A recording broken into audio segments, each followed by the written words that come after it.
Hello, good morning, नमस्कार। सभी का स्वागत है स्पिरिचुअलिटी मैटर्स अध्यात्म के मेरे चैनल पे। आई होप सब अच्छा कर रहे होंगे अपनी लाइफ में, लाइफ को एंजॉय कर रहे होंगे। आजकल जो ओशो के सेशंस हम ले रहे हैं, इसका आनंद ले रहे होंगे, इस ज्ञान से भी बहुत सारा लाभ उठा रहे होंगे। हम योग के सूत्र कर रहे हैं, ठीक है, जिसमें विस्मय, वितर्क, विवेक, ये पूरा शीर्षक हो जाता है। ठीक है, शुरू करते हैं आज का सेशन। Let's get started. आज देखते हैं कि ओशो हमें क्या नया कुछ सिखा रहे हैं। शुरू करें। कह रहे हैं विज्ञान की विजय की भाषा में सोचता है। कह रहे हैं विज्ञान जो है विजय की भाषा में सोचता है कि ये पालूँ, इसको जान लूँ, इतना जान लूँ, ये सारी चीज़ें ना। तोड़ो फोड़ो जीतो। धर्म समर्पण की भाषा में सोचता है, अपने को खो दो। जब तुम्हारे भीतर विस्मय का प्रवेश होगा तो विस्मय तुम में से इस तरह लीन हो जाएगा जैसे तुम नमक की डली पानी में डाल दो और सारा पानी खारा हो जाए। ठीक है, जिस दिन तुम विस्मय से भरोगे उस दिन तुम विस्मय के से खारे हो जाओगे। रोआ रोआ विस्मय से भर जाएगा। उठोगे तो विस्मय, बैठोगे तो विस्मय, तो हर जगह विस्मय ही विस्मय होगा। तुम सदा चौके रहोगे। हर चीज़ रहस्यपूर्ण हो जाएगी। क्षुद्रतम भी विराट का हिस्सा हो जाएगा, क्योंकि जब क्षुद्र में भी विस्मय जुड़ जाता है तो क्षुद्र भी विराट हो जाता है। तब जाना हुआ कुछ भी नहीं है, सभी तरफ रहस्य घेरे हुए है। तब प्रतिपल नया हो रहा है और प्रतिपल नया निमंत्रण दे रहा है। विस्मय एक आमंत्रण है। यानी तब आपके अंदर ऐसी फीलिंग आएगी, आपको ऐसा लगेगा कि यहाँ पे जो भी कुछ हम देख पा रहे हैं, विटनेस कर पा रहे हैं, वो सब क्या है, विस्मय से भरा हुआ है। आप आश्चर्य से भर जाएंगे। आपके अंदर वो जो कहते हैं ना, किसी भी चीज़ को देखते हुए रहस्य जब हम भरते हैं तो उस रहस्य को उघाड़ने की कोशिश करते हैं। लेकिन जब धर्म के मार्ग पर हम चलते हैं तो निश्चित ही उस रहस्य को बरकरार रखते हुए चलते हैं ना। बहुत सारी रहस्यपूर्ण कथाएं हम एक दूसरे को सुनाते हैं ताकि वो रहस्य, वो रस बना रहे। और इस ओर जो आते हैं, यानी कि चाहे वो भक्ति मार्ग अपनाएं या प्रेम मार्ग अपना लें, ठीक है, ज्ञान मार्ग है, ये सारे मार्ग हैं, कर्म का मार्ग है। तो जो भी मार्ग आप चुनते हैं उसमें एक रस उत्पन्न हो जाता है। जब परमात्मा को आप वैज्ञानिक दृष्टि से ना देखते हुए धार्मिक दृष्टि से जब आप देखते हैं तो ऐसा होता है। ठीक है, मुल्ला नसरुद्दीन एक चुनाव में खड़ा हो गया था तो मत मांगने घर घर गया। गांव में जो चर्च का पादरी था उसके द्वार पर भी गया। जब मत मांगने गया था तब भी उसके मुंह से शराब की बास आ रही थी। पादरी यानी जो होते नहीं, चर्च में जो पोप होते हैं उनको पादरी कहते हैं हिंदी में। ठीक है, पादरी भला आदमी था, सीधे सीधे कहना अशिष्टता होगी। तो उसने नसरुद्दीन से कहा कि मुझे बस एक बात पूछनी है, अगर संतोषजनक उत्तर दिया तो मेरा मत, मेरा वोट तुम्हारे लिए है। क्या तुम कभी शराब पीते हो? पूछने का इसमें कुछ भी नहीं था, वह शराब पिए ही हुए था। नसरुद्दीन चौंका और उसने कहा कि इसके पहले कि मैं जवाब दूँ, एक सवाल मुझे भी पूछना है। यह जांच पड़ताल है या आमंत्रण? इज़ दिस एन इंक्वायरी और एन इन्विटेशन? ठीक है, ओके। आश्चर्य जांच पड़ताल है, विस्मय आमंत्रण है। विस्मय एक भीतरी बुलावा है और जैसे जैसे तुम भीतर प्रवेश करते हो वैसे वैसे डूबते चले जाते हो। एक दिन ऐसा आएगा कि तुम ना बचोगे और विस्मय ही बचेगा। उस दिन परम ज्ञान घट गया। अगर तुमने आश्चर्य किया तो एक दिन ऐसा आएगा कि तुम ही बचोगे और आश्चर्य ना बचेगा। यह ज्ञान की निष्पत्ति है। अहंकार बचेगा, अहंकार नष्ट हो जाएगा। अगर विस्मय की यात्रा पर गए तो तुम नष्ट हो जाओगे। ठीक है, विस्मय बचेगा, रोआ रोआ उसी स्वाद से भर जाएगा। तुम्हारा होना ही विस्मयपूर्ण होना होगा। तुम्हारा होना ही विस्मयपूर्ण होगा, ये बता रहे हैं ओशो। इसे शिव ने भूमिका कहा योग की।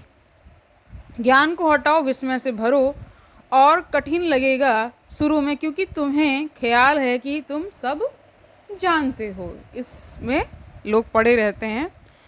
D.H. लॉरेंस एक बड़ा विचारक, कीमती मूल्यवान विचारक हुआ। एक छोटे बच्चे के साथ बगीचे में घूम रहा था। उस छोटे बच्चे ने ना पूछा, why the trees are green, यानी वृक्ष हरे क्यों हैं, ये छोटे बच्चे ने पूछा। छोटे बच्चे ही ऐसे सवाल पूछ सकते हैं, इतने ताजे सवाल। तुम तो यह सवाल ही नहीं सोच सकते, तुम कहोगे वृक्ष हरे हैं, इसमें पूछना क्या है। या कोई सवाल है, या बच्चा मूड है। लेकिन तुम फिर से सोचो, वृक्ष हरे क्यों हैं, तुम्हें सच में उत्तर पता है। शायद तुम में कोई विज्ञान का विद्यार्थी हो तो कहेगा क्लोरोफिल के कारण। तो क्लोरोफिल के कारण बताया, मगर इससे कोई बच्चे के प्रश्न का हल तो नहीं होता। बच्चा पूछेगा कि वृक्ष में क्लोरोफिल क्यों है, यानी फिर मतलब प्रश्न करते करते जाएंगे तो फिर एक समय ऐसा आएगा जब आप निरुत्तर होने ही वाले हैं। ठीक है, आखिर क्यों कह रहे हैं कि आखिर क्लोरोफिल को वृक्ष में होने की क्या ज़रूरत है और आदमी में क्यों नहीं है, और क्लोरोफिल कैसे वृक्षों को खोजता रहता है, क्यों का कोई सवाल क्लोरोफिल से होता नहीं हल। विज्ञान जो भी जवाब देता है सब ऐसे ही हैं, उससे प्रश्न सिर्फ एक सीढ़ी और पीछे हट जाता है बस। अगर तुम जरा समझदार हो तो प्रश्न फिर उठा सकते हो। विज्ञान के पास को क्यों का कोई उत्तर नहीं है, इसलिए विज्ञान विस्मय को नष्ट कर नहीं सकता, सिर्फ भ्रम पैदा करता है नष्ट करने का। लेकिन D.H. लॉरेंस कोई वैज्ञानिक नहीं था, वह एक कवि था, एक उपन्यासकार था। उसके पास संचेतना थी सौंदर्य की। वह खड़ा हो गया, वह सोचने लगा। उसने बच्चे से कहा कि मौका दो, क्योंकि मुझे खुद ही पता नहीं है। ठीक है, तुम्हारे बच्चे भी ने भी तुमसे कई बार ऐसे सवाल किए होंगे। तुमने कभी कहा कि मुझे पता नहीं है, उससे अहंकार को चोट लगेगी। हर बाप सोचता है कि उसे पता है। ठीक है, बच्चा पूछता है, बाप जवाब देता है। इन्हीं जवाबों के कारण बाप प्रतिष्ठा खोता है बाद में, क्योंकि बच्चे को एक ना एक दिन पता चल जाता है कि पता तुम्हें कुछ भी ना था, तुम नाहक ही जवाब देते रहे। जैसा अज्ञानी मैं हूँ वैसे ही तुम हो। तो देखिए, बहुत सारी स्टोरीज़ माँ बाप बता देते हैं, और जब बच्चे बड़े होते हैं तो फिर उनको पता चलता है ऐसा कुछ भी नहीं था। वैसे ही यहाँ पे भी है, कह रहे तुम्हारी उम्र ज़्यादा थी, तुम्हारा अज्ञान ज़रा पुराना था, बस इतनी ही बात थी। लेकिन छोटे बच्चे को तुम जवाब दे देते हो। छोटा बच्चा भरोसा करता है, वह मान लेता है कि ठीक है ना, होगा, लेकिन कितने दिन मानेगा। D.H. लॉरेंस खड़ा हो गया, उसने कहा मैं सोचूंगा। अगर तुम ज़्यादा ही जिद करो तो बस इतना ही कह सकता हूँ कि वृक्ष हरे हैं क्योंकि हरे हैं। ठीक है, इसमें कोई और उत्तर नहीं है, मैं खुद ही इसी रहस्य से भरा हुआ हूँ। अगर तुम आँख से थोड़े ज्ञान का पर्दा हटाओगे तो तुम पाओगे कि चारों तरफ रहस्य खड़ा हुआ है। वृक्ष हरे हैं, यह भी रहस्यपूर्ण है। हरे वृक्षों में लाल फूल लग रहे हैं, यह भी रहस्यपूर्ण है। एक छोटे से बीज में इतने इतने बड़े विराट काय वृक्ष छुपे हैं, यह भी रहस्यपूर्ण है। एक बीज को तुम संभाल कर रखे रहो, सैकड़ों हजारों साल के बाद वो वृक्ष प्रकट हो जाता है। जीवन शाश्वत मालूम होता है, हर घड़ी रहस्य से भरी हुई है। पर तुमने जैसे अपनी आंखें बंद कर ली हैं, तुम निश्चिंत हो गए हो। निश्चिंतता तुम्हारी जड़ता है, तुम झिझकते भी नहीं। इसमें कुछ कारण हैं, क्योंकि इससे अहंकार को आश्वासन मिलता रहता है कि मैं जानता हूँ। तो ये बहुत प्यारी लाइन कही गई, जो ये बार बार कहता है कि मैं जानता हूँ, वो असल में कुछ भी नहीं जानता है। ठीक है, ऐसा है। मैं जानता हूँ तो एक सुरक्षा बनी है, मैं नहीं जानता तो सब सुरक्षा खो जाती है। पता तुम्हें कुछ भी नहीं है, लेकिन यह बात पीड़ा देती है कि मुझे कुछ भी पता नहीं है, इसलिए तुम कुछ भी पकड़ लेते हो। तिनके पकड़ लेता है डूबता आदमी, तिनकों के सहारे ले लेता है। यह तुम जो पकड़े हो यह तिनका भी नहीं है। तिनके से शायद कोई बच भी जाए, पर तुमने जो पकड़ा है वह तो तिनका भी नहीं है, वह तो सिर्फ सपना है, सिर्फ कोरे शब्द हैं। एक आदमी पक्का मान कर बैठा है कि उसे ईश्वर का पता है। यह बात ही बेहूदी है कि कोई आदमी कहे मुझे पक्का पता है। पक्के का मतलब होता है कि तुम ईश्वर के रहस्य को खोज लिए हो। पक्के का अर्थ होता है कि तुम उसके भी आर पार गुजर गए, उसको भी नाप जोख लिया। पक्के का अर्थ होता है वह भी माप लिया लिया गया। तुमने तौल लिया तराजू पर, जांच पड़ताल कर ली प्रयोगशाला में। पक्के का क्या अर्थ होता है? एक दूसरा आदमी है जिसको पक्का पता है कि ईश्वर नहीं है। ये दोनों मूढ़ हैं यानी मूर्ख हैं, और दोनों की बीमारी एक है। एक क्या माने बैठा है कि ईश्वर है, और एक क्या माने बैठा है कि ईश्वर नहीं है, यानी ये दोनों ही बीमार हैं, ऐसा ओशो कह रहे हैं। एक अपने आप को आस्तिक कहता है, एक नास्तिक, पर दोनों में जरा भी फर्क नहीं है। गहरे में दोनों की बीमारी एक है। ये दोनों मानते हैं कि हमें पता है, और दोनों में विवाद खड़ा होता है। ज्ञान से विवाद पैदा होता है, विस्मय से संवाद पैदा होता है। जब तुम विस्मय से भरोगे तो तुम्हारे जीवन में एक संवाद आएगा। महावीर के पास कोई जाता और कहता ईश्वर है, तो वे कहते हैं, कोई नास्तिक तो ये मैंने स्टोरी कल भी बताई थी आपको, वही यहाँ पे आ गई है कि महावीर के पास कोई जाता है और कहता है ईश्वर है, तो वे कहते हैं है। कोई नास्तिक जाता है और कहता है ईश्वर नहीं है, तो वे कहते हैं नहीं है। कोई दोनों को ना मानने वाला अज्ञेयवादी एग्नोस्टिक पहुंच जाता है, तो महावीर उसे कहते हैं है भी और नहीं भी है। ठीक है, तो यहाँ पे कई जगह स्टोरीज़ में महावीर का जिक्र आता है, कई बार बुद्ध का भी आता है ना। बुद्ध तो मौन रह गए थे, महावीर ने जो आस्तिक था उसके लिए उसका जो मान कर बैठा था उसको तोड़ने की उन्होंने कोशिश की। जो नास्तिक था, जो ये मान कर चल रहा था क्या कि नहीं है, उसका खंडन करने। और जब दोनों ऐसा आदमी पहुंचा, यानी अज्ञेयवादी जो ये सिर्फ सर्च में है कि जान लूँ मैं कि है या नहीं है, तो उसको कहते हैं है भी और नहीं भी है। ठीक है, तो ये बहुत ही गूढ़ दर्शन इसमें छिपा हुआ है, इसमें ही सारी बात व्यक्त हो जाती है। ठीक है, बड़ी कठिन बात हो गई, क्योंकि हम चाहेंगे उत्तर साफ दो, सीधे दो, चाहे गलत हो लेकिन साफ चाहिए। और ध्यान रखें, यह जगत इतना जटिल है कि यहाँ साफ उत्तर गलत ही होंगे। यहाँ जो उत्तर विरोधाभासी नहीं है वह गलत होगा। यहाँ जो उत्तर सब अपने से विपरीत को भी समा लेता है वह सही होगा, क्योंकि जगत अपने से विपरीत को समाये हुए, यानी मैंने कल भी बताया था कि world is full of contradictions, यानी यहाँ पे दोनों अवेलेबल हैं, है भी और नहीं भी। ठीक है, यहाँ जन्म भी है और मृत्यु भी है। यहाँ साफ सुथरा रास्ता नहीं है, यहाँ अंधेरा भी है और प्रकाश भी। यहाँ शुभ भी है, अशुभ भी है, यहाँ दोनों साथ साथ जी रहे हैं। यहाँ पापी और पुण्यात्मा अलग अलग नहीं है, दोनों साथ जी रहे हैं। दोनों एक ही सिक्के के दो पहलू हैं। परमात्मा दोनों को अपने में समाये हुए अस्तित्व बड़ा है, वह कोई तर्क की कसौटी पर कटा हुआ नहीं है, अतर्क है। वहाँ दोनों एक दूसरे में मिले हुए हैं। यानी आप इसको इस तरह से भी समझिए कि आपके अंदर अच्छाई भी है, आपके अंदर बुराई भी है, तो वो समय समय पर निकलती है। इसीलिए एक इंसान के अंदर सारा कुछ है। ठीक है, समझ गए?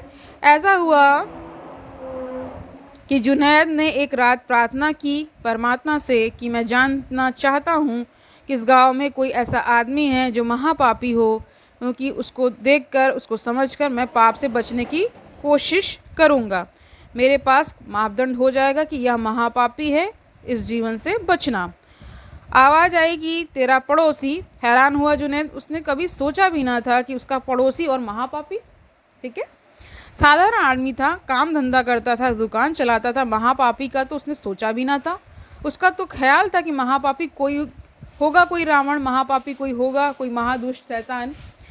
यह आदमी दुकान चलाता है, बाल बच्चे पालता है, बड़ी उलझन में पड़ गया है। यह तो साधारण आदमी था, इसको तो महापापी कोई भी नहीं कहेगा। दूसरी रात उसने फिर प्रार्थना की कि ठीक है, तू जो कहे ठीक। अब मुझे और एक मापदंड चाहिए कि इस गांव में जो सबसे बड़ा महात्मा हो, पुण्यात्मा हो, उसकी मुझे खबर दे दे। परमात्मा ने कहा कि वही आदमी जो तेरे पड़ोस में है। जुनैद ने कहा, तू मुझे बड़ी मुश्किल में डाल रहा है, मैं वैसे ही काफ़ी मुश्किल में हूँ। दिन भर उस आदमी को देखता रहा, ऐसा कुछ महापाप नहीं देखा, और अब और झंझट खड़ी हो गई।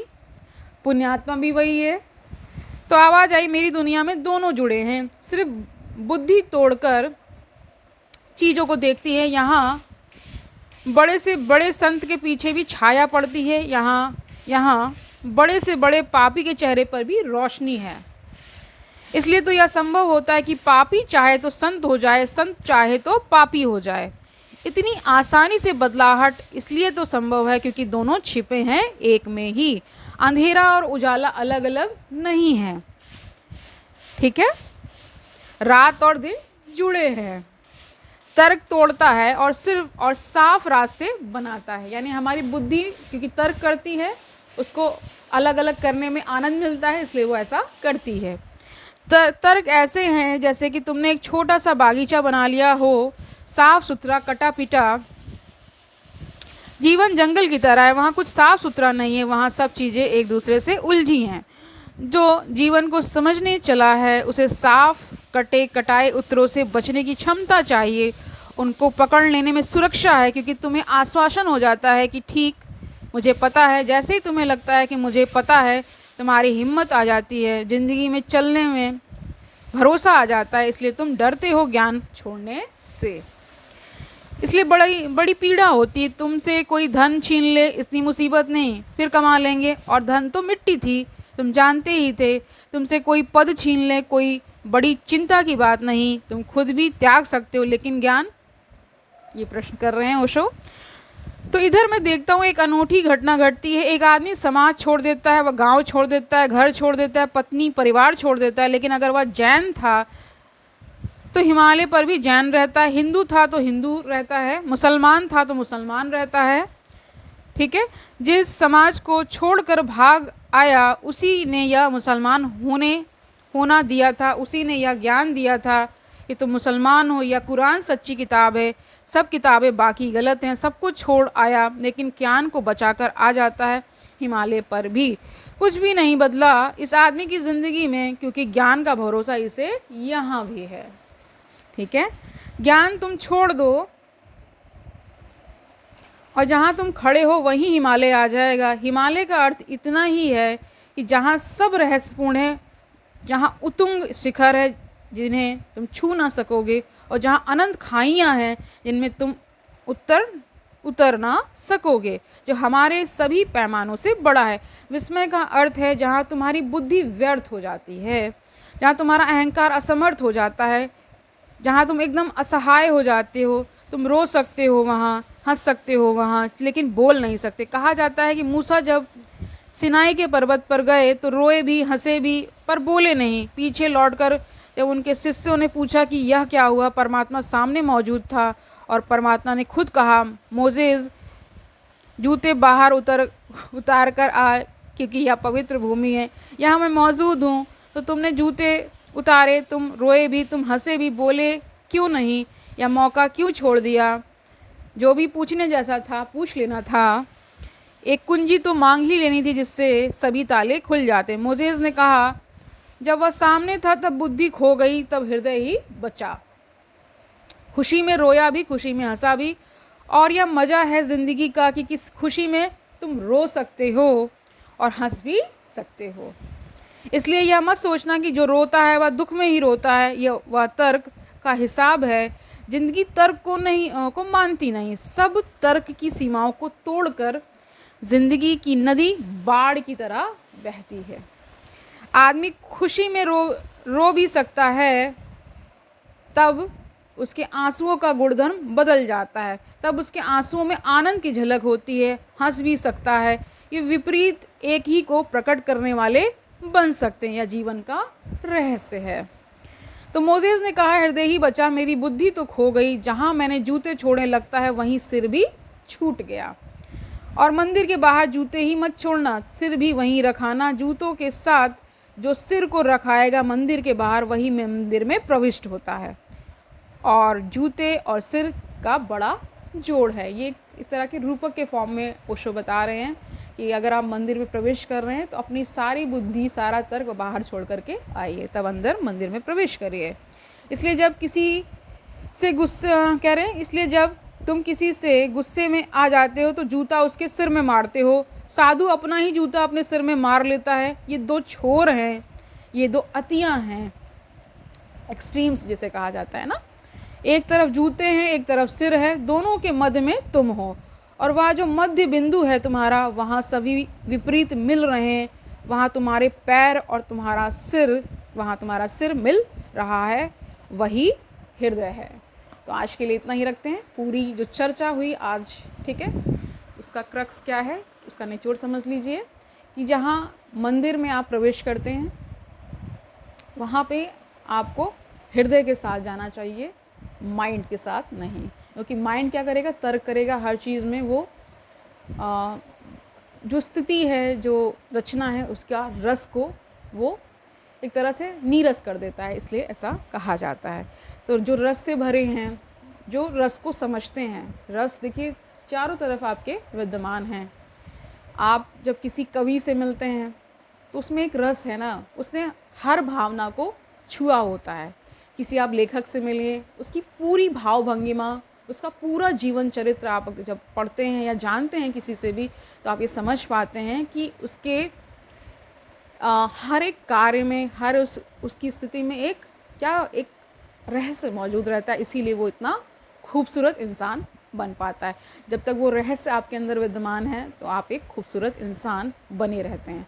जैसे ही वो रस, वो रहस्य क्या हो जाता है, खंडित हो जाता है, उससे फिर क्या आती है, कुरूपता आती है केवल, और फिर ऐसा इसीलिए जीवन को भी थोड़ा बहुत रहस्यपूर्ण रहना चाहिए, ठीक है, खुद के लिए भी और औरों के लिए भी। तो आज के लिए इतना ही रखते हैं, कल मिलते हैं, तब तक आनंद से रहिए, सुखपूर्वक अपना जीवन व्यतीत करिए, दूसरों को सुखी करिए।